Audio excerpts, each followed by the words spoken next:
Hello everyone, welcome to my YouTube channel. तो आज हम सत्या के चैप्टर नंबर 2 में जो हमने ओलिगोसेक्राइड्स और मोनोसेक्राइड्स पढ़े थे उनसे रिलेटेड एक टेबल दिया हुआ है बुक में, वो हम स्टडी करेंगे। तो टेबल 2.2 है monosaccharides and disaccharides of biological importance, इसको हम पढ़ेंगे।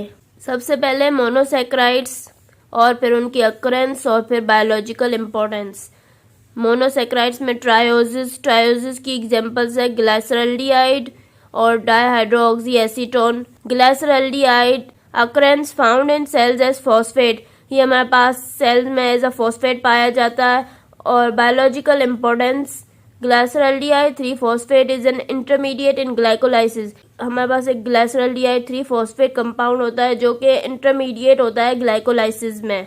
डाइहाइड्रोक्सी एसीटोन की occurrence found in cells as phosphate, ये भी सेल्स में एज अ फॉस्फेट पाया जाता है। और बायोलॉजिकल इंपॉर्टेंस है इट्स 1-फॉस्फेट is an intermediate in glycolysis. ऊपर हमने पढ़ा था उसका 3-फॉस्फेट इंटरमीडिएट था ग्लाइकोलाइसिस में, इसका 1-फॉस्फेट इंटरमीडिएट होता है ग्लाइकोलाइसिस में। ग्लाइकोलाइसिस एक प्रोसेस होता है जिससे हमारे पास एटीपी जनरेट होती है। अब इसके बाद है टेट्रोसिस। टेट्रोसिस में एग्जांपल है डी-रेथ्रोज। अक्रेंस क्या है, वाइड स्प्रेड हर जगह पाया जाता है। बायोलॉजिकल इंपॉर्टेंस इट्स 4-फॉस्फेट is an intermediate in carbohydrate metabolism.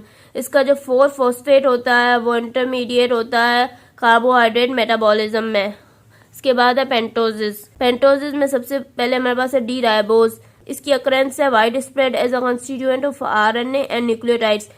D ribose हमारे पास राइबोज शुगर होती है, आरएनए में होती है, न्यूक्लियोटाइड्स में होती है, कॉन्स्टिट्यूएंट होती है हमारे पास राइबोज शुगर आरएनए की और न्यूक्लियोटाइड्स की। और biological importance for the structure of RNA and nucleotide coenzyme ATP NAD plus NADP.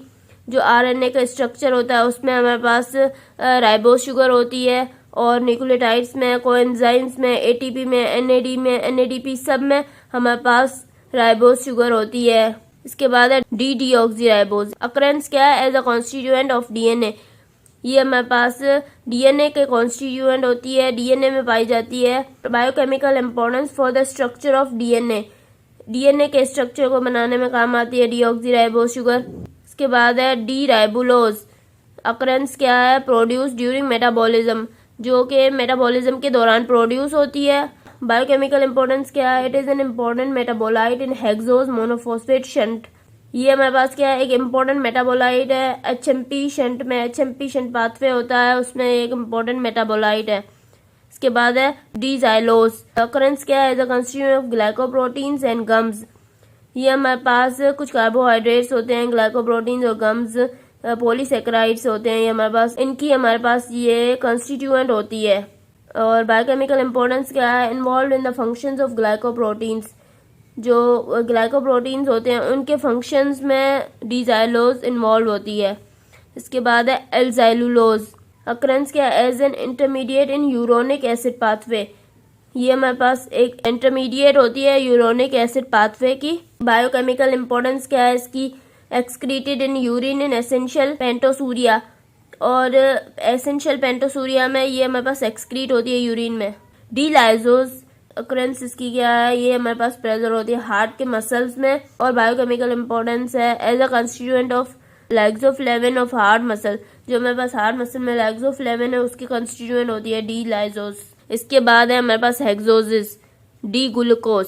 इसकी अक्रेंस क्या है, as a constituent of polysaccharides, starch, glycogen, cellulose and disaccharides, maltose, lactose, sucrose, also found in fruits.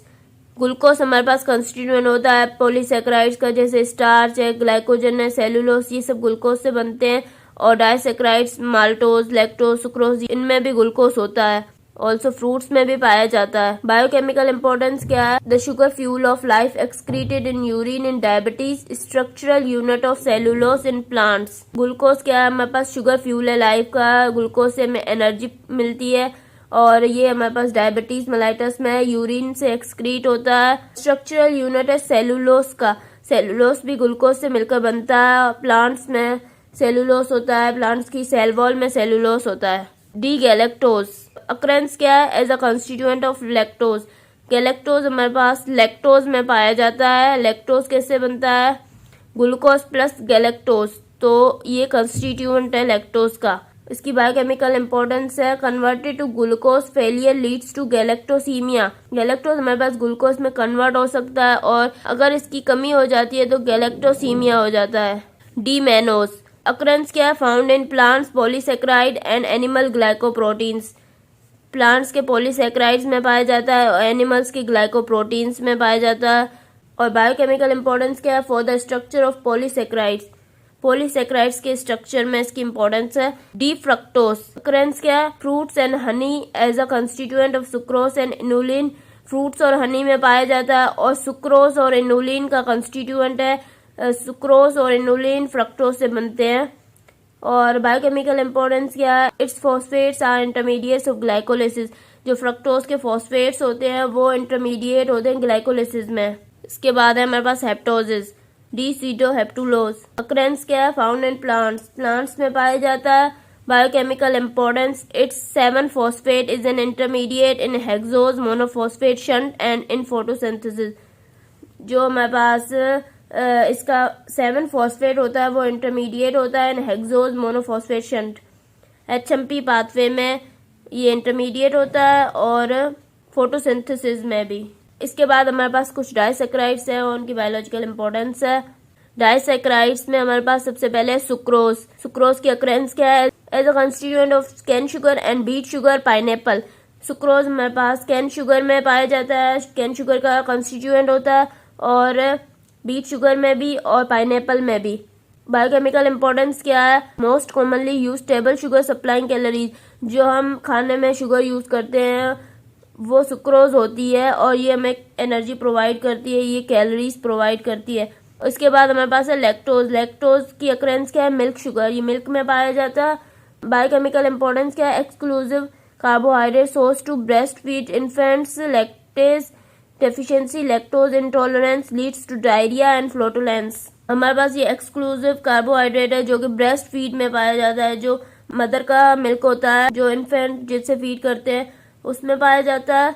और अगर जो lactase enzyme होता है जो lactose को ब्रेक डाउन करता है, अगर उसकी डेफिशिएंसी हो जाती है तो एक डिजीज होती है लैक्टोज इंटॉलरेंस, वो हो जाती है। उसमें क्या होता है कि डायरिया हो जाता है, फ्लोटुलेंस हो जाती है। इसके बाद हमारे पास है माल्टोज। माल्टोज की अकरेंस क्या है, product of starch hydrolysis occurs in germinating seeds. अगर हम स्टार्च की हाइड्रोलिसिस करते हैं तो उससे पहले हमारे पास बनता है माल्टोज, फिर बनता है ग्लूकोज।